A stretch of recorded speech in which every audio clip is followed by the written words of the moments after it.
Bonjour Virginie Legé-Mathis. Bonjour. Bienvenue sur le plateau de la matinale. Alors, nous sommes ensemble pour parler pendant quelques minutes d'Habitat Déco. C'est le salon qui se déroule ce week-end à Nantes. J'imagine que c'est très attendu comme salon après tout ce qu'on a pu vivre ces dernières années. Ouais. Oui, tout à fait. Donc, c'est ce week-end à Nantes, ça au vendredi, au Parc des Expositions. Et effectivement, suite à l'épisode Covid qu'on a pu vivre ces 2-3 dernières années, et les périodes de confinement où effectivement les gens se sont retrouvés chez eux avec cette volonté d'aménager leurs intérieurs, de se sentir bien chez soi, de s'ouvrir aussi à de nouvelles activités, faire soi-même sa déco, retravailler son agencement, son aménagement. Effectivement, c'est un rendez-vous important et de reprise aussi, parce que c'est vrai que depuis cette fameuse crise Covid et ces confinements, on a eu une petite édition sur un format un peu différent l'année dernière, mais il n'y a pas eu réellement de salon Habitat Déco. La dernière édition, c'était 2019. La vraie dernière édition, c'était 2019. Donc, oui. C'est aussi une édition de reprise pour nous. C'est une édition de reprise, voilà. C'est ce qu'on disait, c'est une édition qui doit être particulièrement attendue avec tous les éléments que vous nous donniez sur le Covid. Est-ce que vous avez déjà des premiers éléments, des premières indications ou même des retours des personnes que vous avez pu contacter et à qui vous avez proposé la manifestation ? Alors, les exposants ont hâte de retrouver l'événement, de pouvoir rencontrer les visiteurs. Nous, dans la programmation, c'est vrai que c'est 150 exposants sur des thématiques vraiment liées à l'habitat uniquement, donc tout ce qui va être construction, immobilier, rénovation, énergie, tout l'aménagement intérieur, agencement intérieur, le mobilier, la literie, cuisine, et tout ce qui va être également aménagement extérieur, spa, piscine, jardin, puisque l'extérieur est devenu également une pièce très importante de l'habitat. C'est-à-dire, parce que c'est vrai qu'on a souvent entendu parler de l'essor des métiers comme les paysagistes qui sont de plus en plus importants. Pourquoi on l'intègre alors à l'intérieur alors que finalement c'est vraiment dehors, comme on dit parfois, on ne s'enferme pas dehors, quoi. Non, mais c'est vraiment de pouvoir vivre en extérieur aussi, profiter des extérieurs. Les gens qui ont la chance d'avoir un jardin ou même une terrasse, de pouvoir vraiment intégrer cette pièce à son art de vivre. Et de pouvoir profiter seul, entre amis, de cet espace qui se veut un espace de détente et de bien-être. C'est synonyme plutôt de loisir et de plaisir.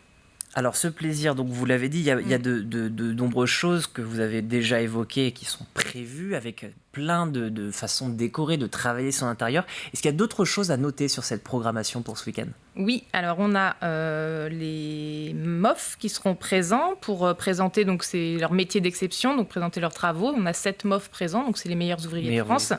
Voilà, vous l'avez précisé, je l'ai le fait. Qui seront donc présents sur cette édition, ainsi que les compagnons du devoir, qui seront là aussi pour présenter certains métiers, donc tels que peintres, menuisiers, ébénistes, paysagistes. Donc c'est aussi l'importance de la transmission et de la formation à ces métiers, parce qu'il y a aussi dans certains métiers du bâtiment une pénurie de main-d'œuvre qualifiée. Et donc on avait cette volonté aussi de mettre en avant les métiers, au-delà vraiment des entreprises qui proposent leurs services, parce que c'est leurs futurs salariés aussi. Donc c'est aussi important pour eux, les exposants apprécient aussi, et puis c'est bien de le montrer. On propose également un espace conférence, donc avec différents types de conférences, dont des conférences liées à la décoration, avec Sophie Mouton-Brice, qui est une experte des couleurs, qui sera présente pendant les 3 jours du salon, pour nous présenter des conférences autour de la couleur, comment justement intégrer la couleur dans son intérieur. On a Emmanuelle Rivassou, qui est décoratrice d'intérieur, qui accompagne Stéphane Plaza sur ses émissions, qui sera présente également samedi après-midi et qui animera une conférence autour de la décoration également, et qui proposera aussi des dédicaces aux visiteurs qui souhaiteraient la rencontrer.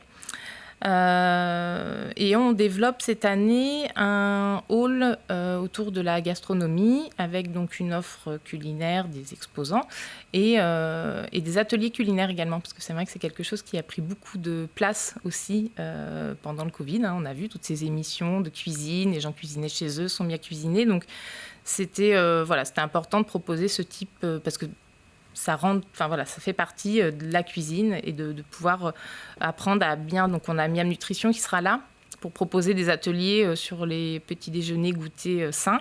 On a Interfel, qui est une association pour donc les fruits et légumes frais, qui apprend aussi à à cuisiner, à consommer mieux et de faire maison des choses simples mais saines.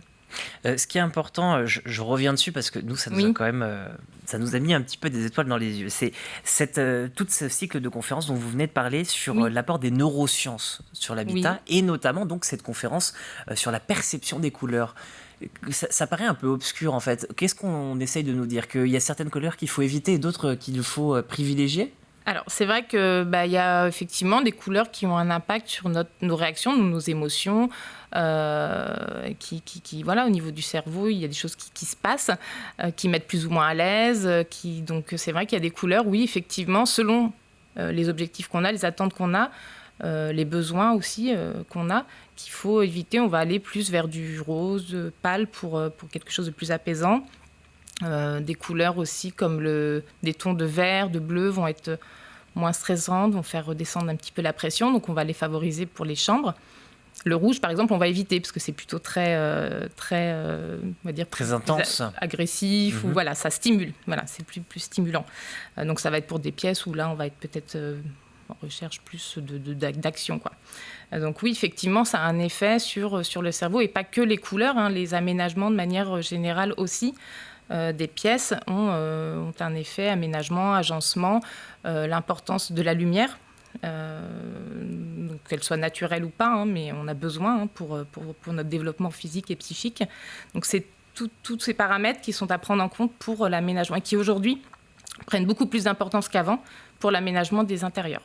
Donc on a également quelqu'un qui est présent, c'est Révélation d'intérieur, donc Marie-Ange du coin de la rue, qui propose des ateliers et des conférences Feng Shui.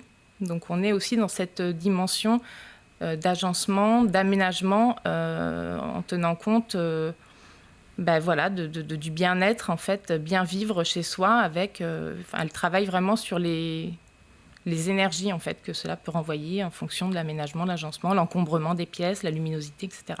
Donc elle sera présente également les 3 jours. Elle a un espace dédié. Et elle anime tout un programme d'ateliers, de conférences autour de cette thématique. Alors, je vais terminer sur un petit point, parce que là, on a parlé plutôt pour les particuliers, on leur a donné quelques petites idées. Ouais. Côté professionnel, pour y revenir, comment ils envisagent l'avenir? Parce que j'imagine que vous avez des discussions avec des professionnels. En quelques mots, comment ça va pour eux? Alors, ça va pas trop mal, on va dire. Certains ont les carnets de commandes qui sont pleins. Après, c'est vrai que ça s'est aussi accéléré, parce qu'avec ces augmentations des tarifs, matières premières, les transports, l'énergie. La guerre en Ukraine, l'énergie, tout ça. Voilà, donc c'est vrai que certains ont vu, il y a eu l'augmentation aussi des matières premières, donc les tarifs ont dû augmenter. Certains ont essayé de minorer un maximum tant qu'ils pouvaient et renier un petit peu sur leur marge. Ça les a obligés aussi à revoir un peu leurs conditions générales de vente. Ce qu'ils disaient, c'est vrai qu'aujourd'hui, la validité des devis est réduite. Ouais, c'est à peau de chagrin. Ouais. On pouvait être sur 2-3 mois, maintenant on va être sur 1 mois, 15 jours, donc il faut vite se décider, il faut signer très très vite. Donc c'est pareil pour le consommateur, c'est un changement de comportement, il faut aller vite, il faut réagir vite. Certains du coup ont renoncé à certains projets ou repoussent les projets. C'est pareil, on a dans les CGV des clauses qui apparaissent qu'il n'y avait pas avant sur la possibilité de réévaluer le tarif dans une certaine mesure. Mais voilà, ils sont obligés un petit peu de se garantir, il faut signer des contrats, des devis. Et... Donc ça, c'est assez nouveau pour eux, parce qu'ils étaient un peu moins là-dessus. Ça impose plus de rigueur et de suivi. Essayer d'anticiper ces augmentations de tarifs aussi, donc pour eux, de suivre ça. Certains disaient alors, ils ne peuvent pas tous le faire, mais des fois, quand ils pouvaient, se réunir aussi pour commander en groupe et pouvoir négocier ou obtenir de meilleurs tarifs. Après, il y avait des questions de stockage. Enfin, c'est pas toujours évident. Puis, c'est pas toujours possible parce que quand on est sur du sur-mesure, on subit à l'instant T le tarif du moment. Voilà, c'est ça. Bon, bien, merci beaucoup en tout cas d'avoir accepté notre invitation et d'avoir pu répondre à nos questions. Je rappelle que le salon Habitat Déco, c'est ce week-end à Nantes et vous étiez donc la responsable de cet événement pour discuter avec nous de tout ça.